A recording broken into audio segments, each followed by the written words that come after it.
Y digo yo, ya me pongo serio.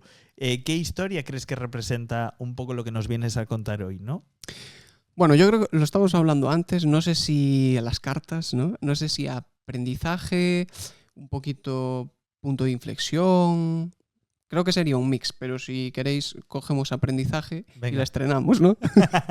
Sí que va a coger polvo.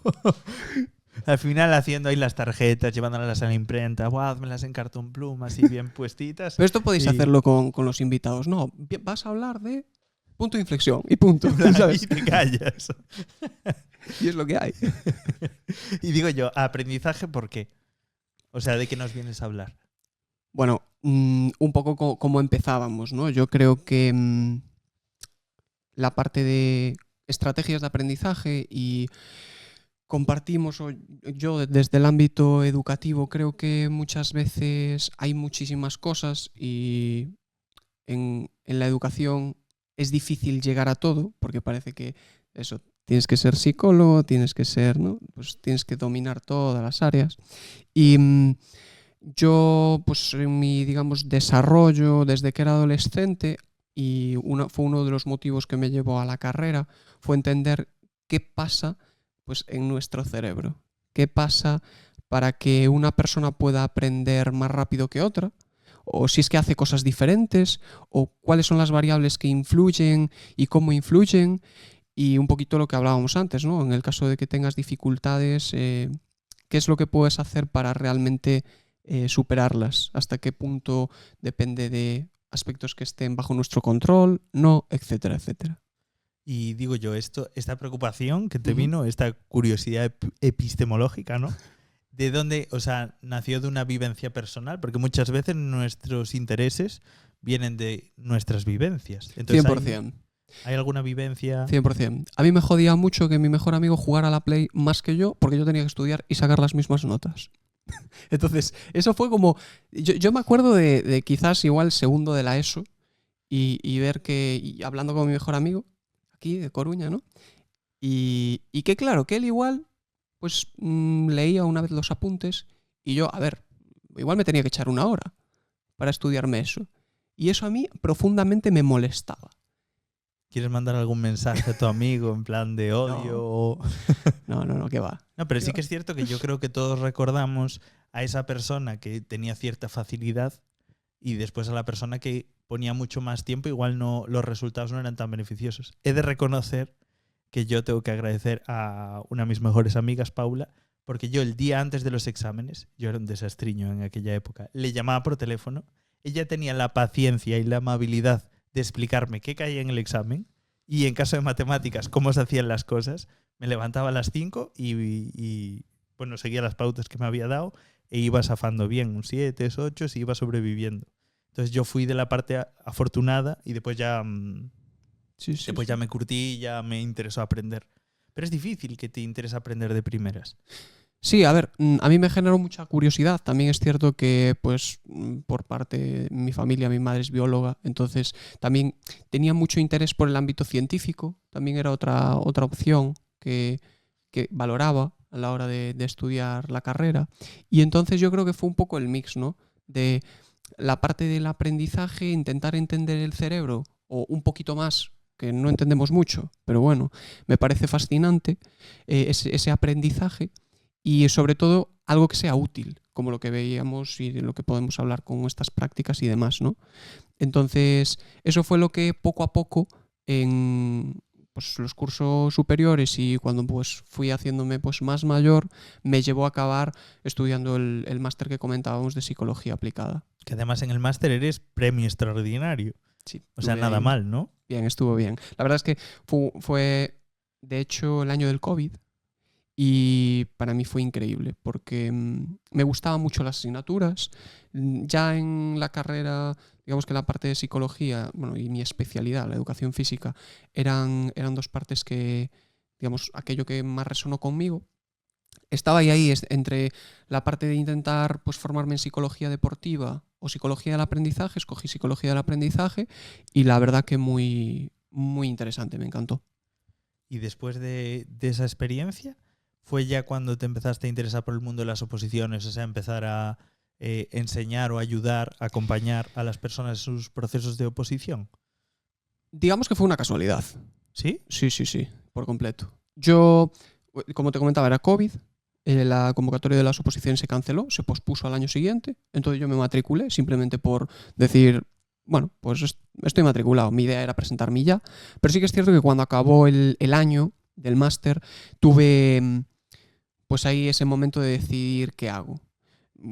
Tenía la intención también de probar a hacer el doctorado, era algo que me ilusionaba. Luego hablando con profesores y demás, y bueno, mi familia, y lo valoré, y por las condiciones, circunstancias y todo, decidí opositar siempre dejando esa puerta abierta a futuro, ¿no? Y sí que es cierto que después no sabía lo que me iba a deparar el futuro, y en este caso me quedé, pues como te comentaba, acompañando en la parte de aprendizaje, bueno, colaborando con el centro en el que me formé en las oposiciones.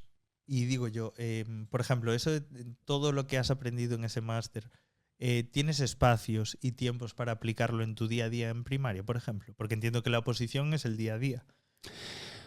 Pues no muchas veces. De hecho, claro, es cierto que creo que es difícil lo que te comentaba, ¿no? En el ámbito escolar y en el instituto muchas veces el currículum, que es ingente, que no se da llegado a los currículums que hay actualmente, pues te provoca que haya contenidos específicos muy interesantes que no consigas abordar. Y este considero que en muchas ocasiones es uno de ellos. El trabajar el cómo aprendemos de una forma explícita es necesario, porque hay prácticas, como dice Héctor Ruiz, uno de los principales expertos de psicología cognitiva, las técnicas de estudio son contraintuitivas. Igual que nadar a crawl, que es la mejor estrategia para nadar, pues un niño que nace, tú lo sueltas en una piscina, nunca va a nadar a crawl si no le enseñas explícitamente esa técnica. Esa técnica es la más eficiente para nadar. Pues con el aprendizaje pasa un poquito lo mismo. Ostras, qué pasada. No sabía yo que que fueran contraintuitivas. Sí, porque, por ejemplo, si hablamos de práctica espaciada, que es una de las estrategias fundamentales de aprendizaje, ¿no? Para entenderlo, el que no estudiemos todo el día anterior. ¿Qué ocurre? Sí que funciona porque el sistema educativo, pues es cierto que en ese sentido no contribuye quizás a lo que debería ser un aprendizaje efectivo, porque tú, si estudias 4 horas un día y te evalúan el día siguiente, vas a tener mejores resultados que si yo estudio 3 horas, o sea, 1 hora menos, pero espaciada en diferentes días a lo largo del tiempo. Yo voy a tener peores resultados porque el examen es justamente el día siguiente, probablemente. Sin embargo, mi aprendizaje a largo plazo va a ser mejor que el tuyo.